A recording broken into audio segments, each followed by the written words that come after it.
আজকে আমি সকালে চা নাস্তা থেকে নতুন একটি ভিডিও শুরু করে দিছি। আসসালামু আলাইকুম, সবাই কেমন আছেন ভাই বোনেরা। দেখেন আমি এখানে 2টা কলা নিয়েছি আর বিস্কুট দিয়ে চা খেয়ে নিয়েছি। যাই হোক, ঘরদার গুছিয়ে নেব। দেখেন আমার ছেলেমেয়েরা কী অবস্থা করে রেখেছে, বিছনাপত্রে সব কিছু অগোছালো করে দিয়েছে, তাই আমি সব কিছু ঠিক করে নিয়েছি। তারপর আমি দুপুরে রান্নার আয়োজন করব। তো এখানে ফিল্টারটা খালি হয়ে গেছিলো, পানি দিয়ে দিয়েছি। পানি দিয়ে তারপর ফিল্টার ঢাকনা দিয়ে ঘুরে নিয়েছি। দেখেন আমার মেয়ে অবস্থা, জানালা দিয়ে উঁকি মারছে, এরপর ওঠানামা করছে। তো সবাই দেখছেন।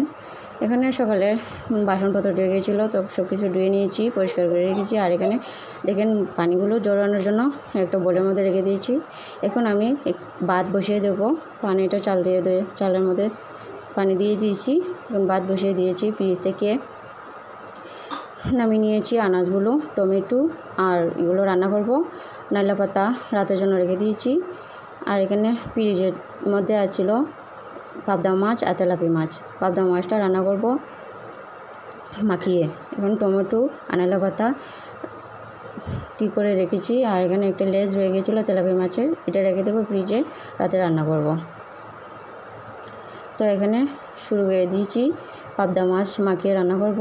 তো এখানে দিয়ে দিয়েছি টমেটো কুচি আর পেঁয়াজ বাটা, রসুন বাটা দিয়ে দিয়েছি, হলুদ গুঁড়ো দিয়ে দিয়েছি। আর একটু সুন্দরভাবে মজা হওয়ার জন্য পেঁয়াজ কুচি দিয়ে দিয়েছি, তো পরিমাণ মতো হলুদ গুঁড়ো।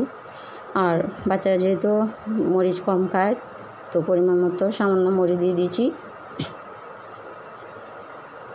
সামান্য পরিমাণ লবণ দিয়ে দিয়েছি। তো রান্না করা তেল দিয়ে পাবদা মাছটা মাখিয়ে নেব। তারপর সামান্য পানি দিয়ে পাবদা মাছটা বসিয়ে দেব।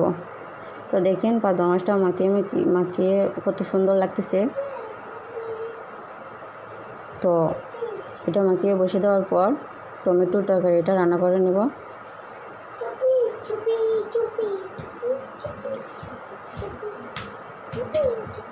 বাচ্চাদের জন্য টমেটো রান্না করতেছি। তো এখানে একটু অগোছালো হয়ে গেছিলাম, রসুনটা লাল হয়ে গেছে, তাই সব কিছু একসাথে দিয়ে দিয়েছি। মাছ দিয়ে দিয়েছি, একটু নাড়াচাড়া করে মাছগুলো দিয়ে দিয়েছি। দেখেন টমেটোর মধ্যে কত পানি উঠে গেছে। এখন পরিমাণ মতন জল দিয়ে দেব। জল দেওয়ার পর একটু ঢাকনা দিয়ে নাড়াচাড়া করে ঢাকনা দিয়ে ঘুরে নেব।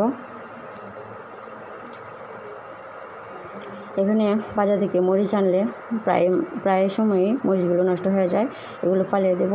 তারপর নতুন করে আবার ডিব্বার মধ্যে মরিচ ঢুকে নেব। তো আমার ভিডিওগুলো ভালো লাগলে সবাই লাইক, কমেন্ট, শেয়ার করে দেবেন। আল্লাহ হাফেজ। সবাইকে জানাই শুভরাত্রি। ধন্যবাদ।